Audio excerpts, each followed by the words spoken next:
ปัญหาทุกวันจะแบ่งปันเวลาไปหาสักใบเธอก็รู้ว่าพี่แล้วเจ้าเพียงใดเฝ้าห่วงใยอยู่ทุกวันเวลาเรื่องภรรยาไม่ใช่กลัวเรื่องครอบครัวให้แก่เขาเป็นธรรมดา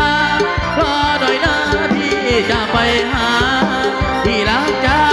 อย่าเพิ่งน้อยใจ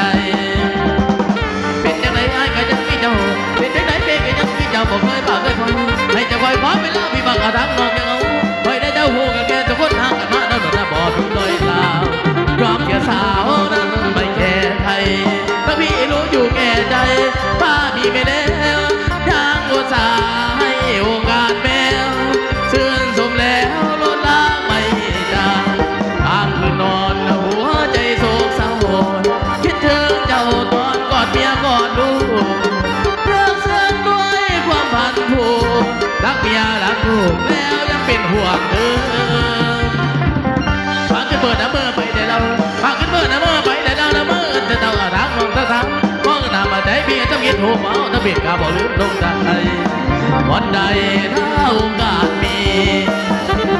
พี่จะรีบไปทันใดอยากไปกอดน้องให้ชื่นใจตำแหน่งอะไรก็เป็นพี่เหมือนกันความสัมพันธ์ละสองเราอยากตัวให้ว่าสัวก็สร้างเขาสาบานรอพี่หน่อยจะถือว่าพอละมายังต้องการตะวันจะน้อยใจเป็นจังไหนถือเป็นไม่อายเป็นจังไหนถือเป็นไม่อายเมื่อฟังมาบ่อยพอจะเดินผู้หน่อยใจนายแน่นอนพี่ก็รอพี่ก็รอติดจอบร้อยลงบ้านคิดถึงตะวันถูกแล้วเศร้า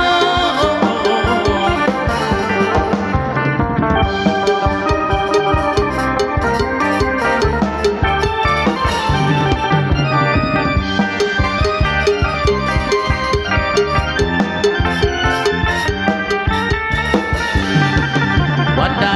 ถ้าโอกาสมีที่จะรีบไปทันใดอยากไปกอดพวกน้องให้ชื่นใจตำแหน่งอะไรก็มีพี่เหมือนกันความสัมพันธ์ละสองเราอยากตัวให้ว่าสัวก็สร้างเขาสาบานรอพี่หน่อยอย่าถือว่าพอละมานจะต้องการตะวันจะน้อยใจ